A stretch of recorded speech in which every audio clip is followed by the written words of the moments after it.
What's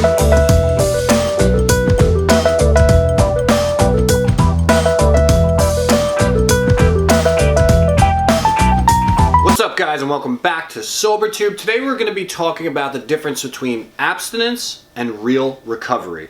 Abstinence is putting down the drug and every single day trying not to use it. Recovery is taking our disease and putting it into remission. Now let me explain that to you in English. A lot of people, and I'm guilty of this myself, we get out of rehab and we spend every single day alone trying to fight the urges that we have to use. But when the stuff hits the fan, when something bad happens, when we get fired, when we get hired, when we get nervous, when we go to a wedding, the addict in us gets turned on and we use. Because abstinence is just how strong can I be today to fight this thing? And that's what it is. Abstinence is a constant battle to not use. And everybody says, oh, I'm going to get really strong and I'm going to fight the urge. Abstinence is really hard. The most clean time I ever put together with no program, just using abstinence, was 60 days. And the way I celebrated that 60 days was by saying, well, I think I'm going to get high because I've proven to myself that I can do this normal. I can get high like a regular person. And every single time that I try the program of abstinence, which is basically just I'm not going to use today and I'm going to do my best to keep myself sober on my own, I always failed miserably. Now, I can't say that abstinence doesn't work. Maybe there's people out there that can use that. I'm not one of them. I am a hopeless, hardcore addict, and I know that there's tons of people that are just like me. Now, recovery is a whole different ball game. My last rehab, I said, man, I can't do this alone and I really need help. And every single night at 8 o'clock when I was in rehab, I met addicts just like myself that had put together a program. They had done this whole list of things that I really had no interest in doing. They told me, we want you to get a commitment. I don't want a commitment. You got to get one. They told me to get a sponsor. I'm like, really? I got to hang out with some dude who's going to read me this book that was written back in the day. I don't want to do this. You got to do it. Brian, had to learn how to stay out of my own way because I think I know better. I think that I'm so unique. I think that I can fix myself. Man, if I could fix myself, I would have never ended up homeless and in a rehab. So, my program of recovery was, as soon as I got out of rehab, I went to a bunch of meetings. And I went back to the good ones and I didn't go back to the bad ones. So, step number 1, get to a meeting. The next thing I did was I got a commitment. They said, oh, we want you to make this coffee every single night at 8 o'clock. I said, I don't want to do that. Of course you don't want to do that. Brian, if you did the things that you wanted to do today, where would you be? And then I think back, what do I want to do? Everything I want to do is dangerous. I don't know what's good for myself. So come on, keep helping me. All right, I'm going to make coffee. I'm going to go to meetings. I'm going to get a home group. The most important thing I did was the sponsor. I got a sponsor. We met once a week. We read this book. He explained it to me.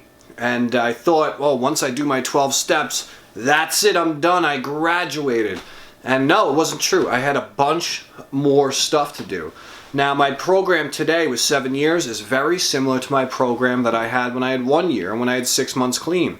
The only thing that's changed is I share my story with addicts on a regular basis. I go to detoxes, rehabs, meetings, YouTube, and I tell everybody how I got better. Step 12 is I can't keep what I have unless I can give it to you. It's one addict helps another addict helps another addict. And that is really important. You can't just take it and keep it because it's proven through evidence that I've seen that you don't get long-term recovery if you're not helping other people. That's why I've dedicated my life to helping other addicts. So now we have abstinence, which is I'm going to put down the drugs and do this on my own, and a program of recovery, which is I'm going to find people just like myself, find out how they recovered, copy that, and then I'm going to take it and I'm going to give it to more people. And I've seen so much more quality recovery and quality life and amazing miracles happen to the people that have chosen to do a program rather than chosen abstinence. Abstinence is really lonely, and my program of recovery is the opposite of lonely. I talk to addicts in recovery on a daily basis, and when I have a problem, I call my sponsor. And the reason for this YouTube series is so you don't have to be alone, so you can turn on the TV in the middle of the night, or your computer, or your iPad, or your cell phone, and find real recovery. So if you're trying to figure out if you're going to do that annoying list of things that they want you to do, or you're going to do this thing all on your own, just ask yourself, how many times have you been able to help yourself in your addiction? My answer, 0.